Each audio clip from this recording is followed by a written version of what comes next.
Good evening and welcome to Artists Alive. I'm Les Crook, your host, and Artists Alive is the award-winning show brought to you by the Yuba Sutter Regional Arts Council and Continental Cablevision Channel 5. Tonight we're in the beautiful mountains up in Clipper Mills, and behind me is Philip Shortino. Philip's work is primarily in bronze and marble, and we're in his shop here, and he's going to be demonstrating to us work in progress. We're going to have an opportunity to see the works as they begin and also some of the finished products. Good evening, Philip. Look at the camera, please. Could you tell us what you... That's a fairly loud tool you're using there. Could you tell us what you're working on here? I call this sculpture the Morona sculpture, or the Cadozi sculpture, actually. And this is a sculpture that Barry Grimala of the Akron Art Gallery in Sacramento, showing my work there. A client of his came in and saw a work that I had for sale. And he didn't have the opportunity to buy it at the time, and so he asked me to make something similar to it. So I discussed it with Mr. Cadozi, and he gave me specifications for how he'd like it to be, and the overall length and the concept to be very romantic sculpture. And so that's what I'm doing. Do a lot of your clients come to you with their own personal ideas on what they'd like to see in sculpture, or do they rely on you to come up with the ideas for them? Well, that's a good question. Really, most recently, my clients have had their own ideas. And I find that very interesting. I like the challenge of being able to take a raw concept as it would be, not being my own, and shape it and bend it and form it to my own ideas. Kind of like, it's more of a challenge, kind of like building a house on the side of a hill. It ends up with some special interest because of the challenge that it represents. So this, I think that I'm probably known for my romantic sculpture, so it's definitely my forte. But Mr. Cadozi wanted hair hanging. And when I designed this sculpture, the last thing that I had done on it after I had made the bodies is I put the hair, and I had to deliver this thing, and I had a meeting with him that afternoon in Sacramento. And I went remarkably fast. In fact, if the viewers take a look at this, it's all a very rough sketch, but they'll see that this hair is even rougher than the rest of it, because I made it and designed it in, half an hour. And the design was so spontaneous to me that I thought it worked out very well, and I'm extremely happy with it, but it did not incorporate the hair draping down and hanging down as the other sculpture that he'd fallen in love with. So I'm finding it real difficult to conform to his idea and let that hair drop down, but I suppose I'll have to do that since I promised. Now, with this particular piece, did you start out with a drawing of any kind, or did you go right to the wax? Or? I knew it. I had a very good idea of what I wanted it to look like, so I knew that I wanted the work that he saw was a very refined sculpture, highly rendered, but the concept was extremely primitive. In fact, I based the work on some stuff that was done 30,000 years ago, so some Venuses, some objects of fertility, and it was very primitive. And that I did it many years ago. But the direction of my work now is probably about, maybe 70% realistic, 30% abstract. So I think that's probably where this sculpture is. Now, is this marble? Is this any special type of a marble that you're using here? It is. This is a little different. This marble is not a pure white marble. A marble is calcium carbonate, and its natural form is pure white. This marble is somewhat gray, and because of that mineral intrusion, which turns white gray in this case, or some marbles green or red or all those beautiful patterns they make, it makes marble harder. It tempers it. So this is a real hard marble, very brittle. It's got quite a ping to it. I don't know if this will make a sound on it. Sure does. This is a piece of marble here. it absorbs the oscillations so much. This crystal structure is not so dense, so the oscillations in here are soaked up and absorbed. But this one, very hard, very brittle. Where do you get your marble? I get it anywhere I can. I've just recently bought about more than 3 tons of marble. And essentially I acquired that marble in San Francisco at a monument company. You probably noticed them as you were coming in. They're ex-monuments. Some of them were damaged somehow. I don't know how they were damaged. Perhaps they were vandalized. But here's a case where something that was no good has had an opportunity to become good. So I was able to acquire some very fine marble at a good cost, whereas certain other marble is very expensive. This piece here, to give you an idea, it was a perfect rectangle, cost me a couple $100. Okay, I was recently watching a program where they're doing a study right now on air pollution and its effects, and what they're studying is marble headstones. Oh yes. And how the pollution will, start making them decompose. Oh, yeah. What's the life expectancy, or do you have one? Well, if it's protected, it's indefinite. But this disintegration of monuments is very unfortunate, and it's just awful. But it's worked well in a limited way for me, because marble monuments are completely undesirable. So I'm able to acquire marble that was either once intended for monuments or has suffered somehow as a monument and was replaced by a superior monument, not a superior stone, granite, which is truly a rock of ages. Right. So this Knoll Monument Company, incidentally, in Sutter, have been really good to me. So speaking of monuments and where to buy a good monument, if you should have that need, I definitely recommend Ralph at Knoll Monuments. He's been a great friend to me. Sure, Ralph will appreciate that too. How long has it taken you to get to this point right here when I'd say this is about 40 hours. About 40 hours? Mm-hmm. That's about, and I think that the initial stages where I'm seeking out these forms, you see, this is, again, very rough sketch, but this sculpture is in proportion. With a marble sculpture, it's a constant process of reduction, and one takes off layers. Generally one takes off layers, so I'll get an initial shape first, a general contour. This was a rectangle originally, so I took out the great majority of it right away, of the rectangle, and then I had a rough concept here, just a very rough concept, as if it were dipped in, like a candle is made, dipped in wax 50 times, it would suddenly become very obscure. And then once it becomes closer, little by little, I begin to articulate these shapes out of here. Right now I've got the first profile, I've got it in relief on one side, and now I'm starting to move in deep here, and I've got a long way to go.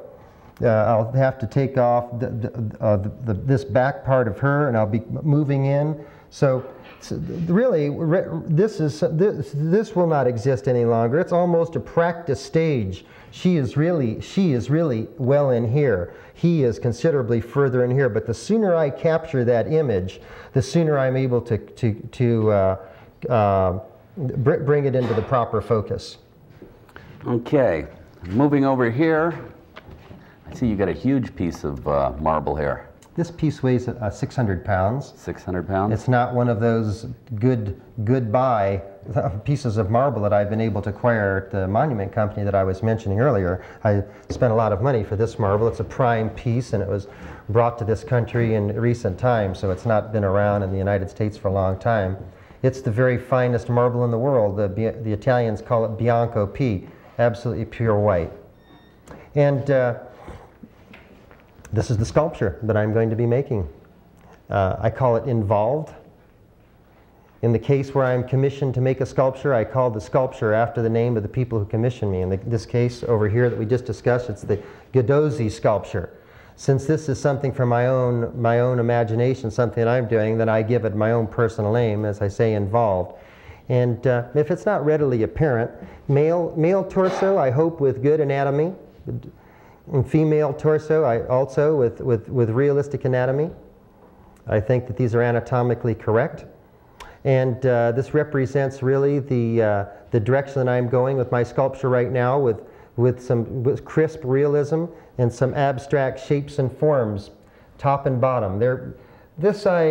Moving through the southern United States desert, I saw these little dust storms blowing around, spinning around in a circle, and that fascinated me, and I want to do more because I'm really interested in making a static medium like marble move.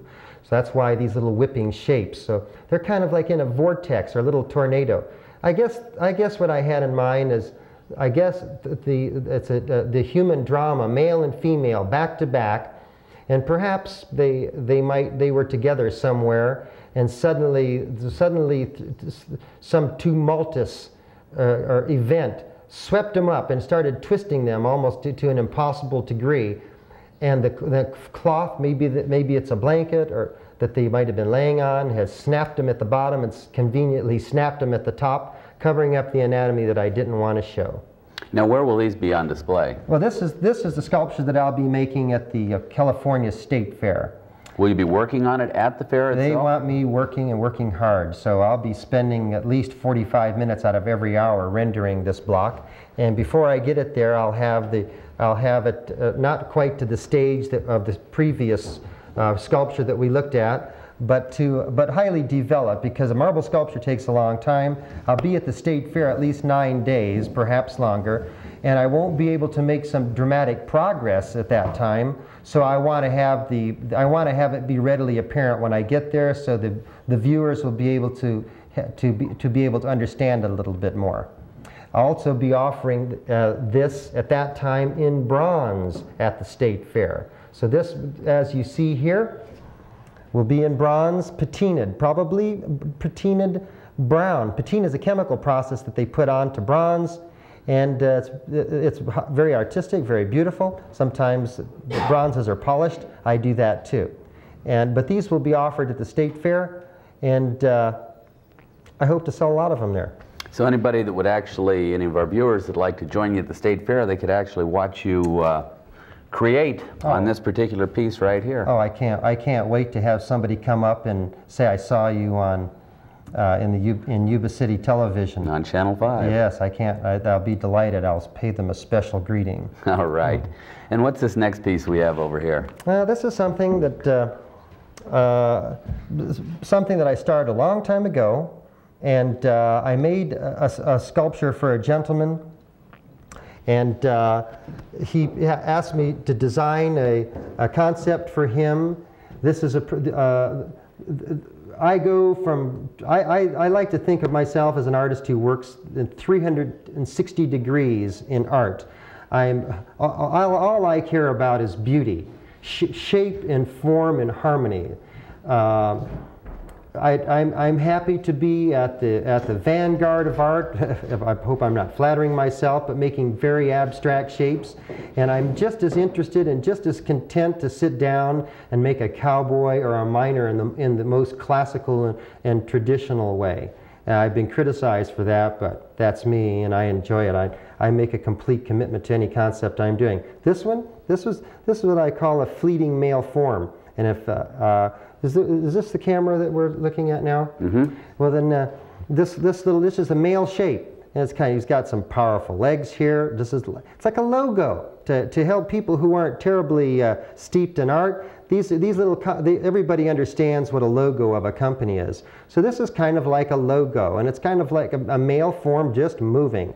And this is his cloth flowing out in the back, and this is the male anatomy bolting in the front. That's what I'm going to make here. Have you had an opportunity to do many logos for some of the businesses that are moving into Northern California?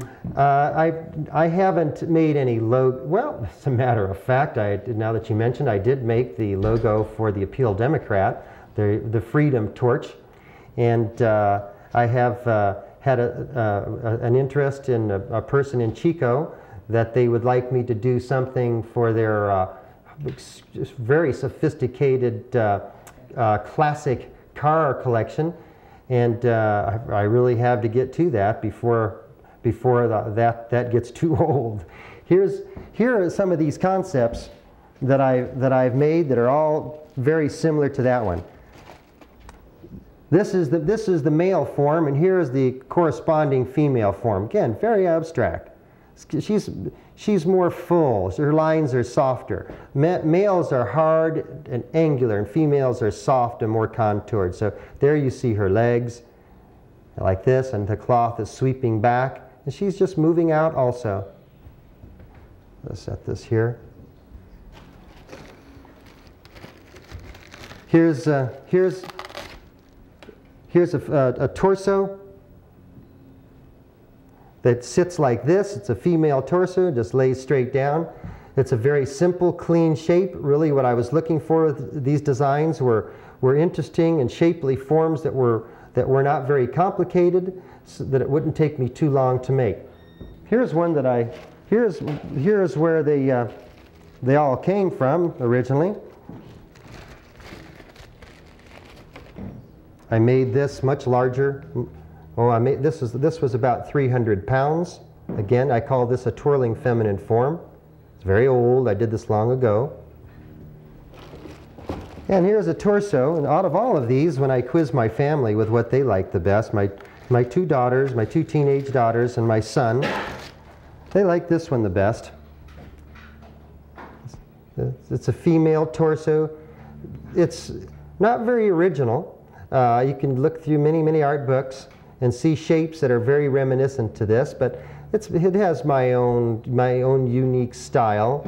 But yet there is a lot of precedent for a shape and form like this, where there is not much precedent in art for this. This, I think, is more original, but I'm not always looking for originality. I'm looking for something that I like a lot.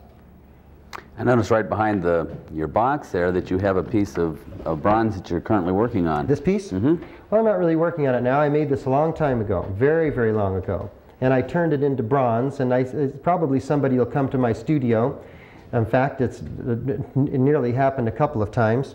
And express an interest in this, or I'll have, no doubt, what will happen is I'll have an impending show somewhere, and I'll be desperate to come up with some art objects. And so I'll quickly go into come in here and try to yield as many quick art objects as I can. And since this one is well along, my daughters are becoming so proficient, particularly my daughter Freya is becoming so good at finishing bronzes. She's 14, but I could probably turn this over to her in the near future, and she might finish it for me. I can just see the sparkle coming off of the rock that's actually located inside this marble here. Yeah. It's beautiful. Thank you. Thank you. What you're seeing is the crystal structure of marble. Marble is first sedimentary. It's a coral reef, and doesn't it look kind of like coral, like some of the coral we've seen? It really does. And as it evolves from coral and gets buried into the earth, becomes under pressure, it little by little compresses, and first it's limestone. And then limestone gets under more intense pressure and crystallizes and becomes marble.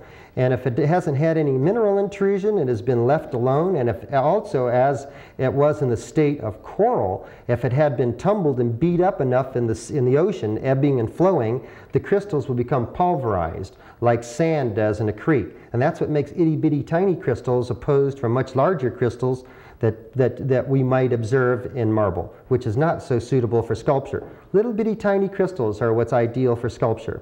So this stuff has been tumbled and practically emulsified, so when it got compacted, they were little bitty tiny crystals. It makes it perfect. This is probably as nice a stone as I have ever had. So that's a good quality white marble. But sometimes, just because it's white doesn't make it nicer. Sometimes a stone that has a lot of gray veining in it or some other pattern in it makes it more unique and more interesting. Like this stone over here. This is also a pure white stone. And sculptors typically seek pure white stones. I suppose it's some kind of compulsion, but it does simplify matters because one doesn't run into problems of different hardnesses with other mineral intrusion. So this is a very large block here. This weighs a ton, and it has a lot of mineral intrusion in it, but I think it's beautiful. This is typical Italian marble. If they call it Carrara marble. And it would not do to make something realistic out of this. You get a male or a female face, and one has all this gray veining running through it. I've seen it done many, many times, and it's okay, but I think it'd be more desirable to have a pure white piece for a realistic work. So I'll probably make something modern, something abstract. Here's a little wax design that I made, and it's a diving girl. Her hair is falling down. She's upside down, and she's grabbing a shell. These are sketches. This is a concept that I was looking for an ocean theme. So I wanted figures in it, and I've done concepts like this before. So I put her upside down, snatching the shell. So I'll clean this up, give her good anatomy, and I might put a bathing suit on her. I don't know. Philip, can we go outside now Yes. and take a look at some of the different pieces that you have set up for us? Yes.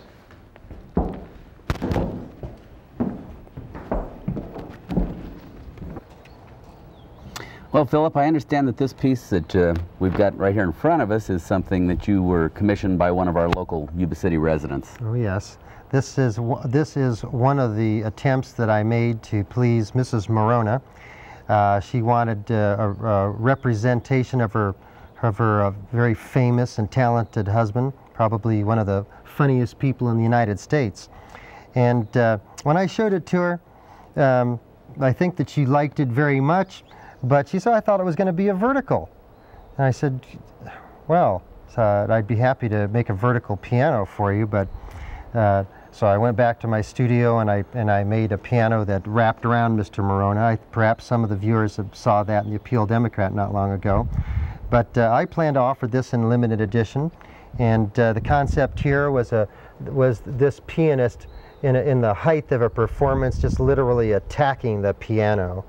And this is the idea of all this material around here, and that's what it is, in my mind, was perhaps the cover of the piano, just to give it some rhyme and reason. Just literally blew off in a crescendo, and zoomed around and wrapped around his back and enveloped him.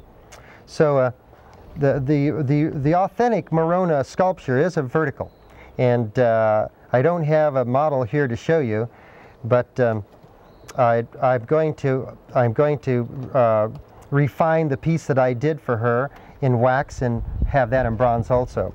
Here's another sculpture that I made for the sculpture that we opened the program with, the Guidozi sculpture.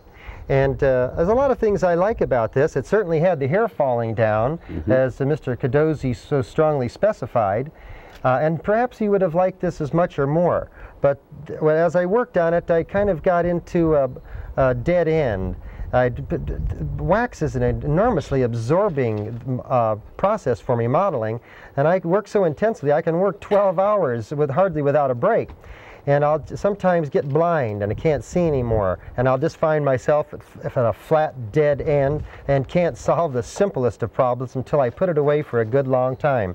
But I like this piece, and I'm going to offer that in limited edition also. This is a nearly finished marble sculpture. I call it Metropolis. This was commissioned by Ray Stone Incorporated, a developer in Sacramento. They saw some of my work also in the Accurate Art Gallery, and said that they would like to develop a concept for their brochure of creating something from nothing. So they commissioned me to make this sculpture, and all they wanted was a series of photographs from a raw block to a finished product. And then they allude in their brochure of how they go from something to nothing. And probably this sculpture is sold, but I'm really not very excited about selling it because I made a price on it before I ever had it finished, and I really don't want to sell it for that price, but I think I'm going to be committed to doing so. But I'm going to make more of these, and I've got a whole lot of ideas for doing cityscapes. Some will have nebula in them, some will have rising suns with rays coming through.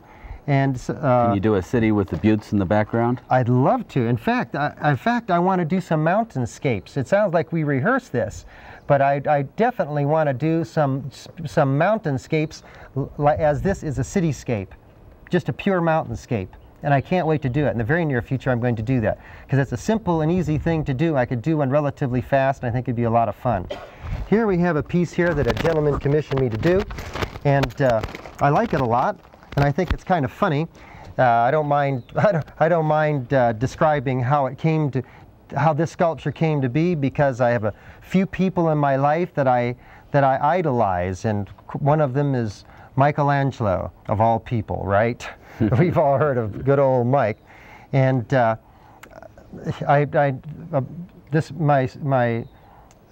person who asked me to do this said they wanted a cowboy carrying a gun. This guy has arms. They're not with him today, but they're eminent. And this has a saddle. So I'll combine this for a finished product as a complete entity, offer it in bronze also. Okay. Here we have, speaking of bronzes, a nearly finished and perfected bronze. I've made this in marble. This is one of my favorite sculptures. It's such a tight little entity. It's such a unified whole. I think if I had to make a hasty retreat, which might be imminent any time in the life I live, probably the sculpture that I'd pick up and run off with would be this one. I love this sculpture. It's again, I think it provides for me the entity concept that I think I'm preoccupied by. And I want to show you some things back in the studio that I'm working on now, having to do with bronze. This is a bronze sculpture as I receive it back from the foundry. Very crude, little pits here that they TIG welded closed, because there's always some imperfections, especially the foundries I deal with. I'm always hoping to gain a rapport with a foundry that I like better.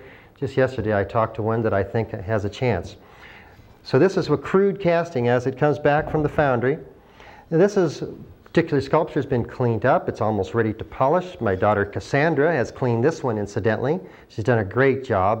This is some of the most difficult work to do. Some of the greatest patience that is required is in chasing one of these bronzes. Here's a bronze that my daughter Freya has prepared for me, and she has brought it to this point, and now I'm polishing it, and I want to give you a little demonstration of just how that's done. This is just an ordinary grinder with a polishing wheel, and if the wheel doesn't come off. This is a rouge that's typically used by bronze polishers, by jewelers, and it's just an abrasive. It has just a small amount of abrasive bound up, and I think tallow.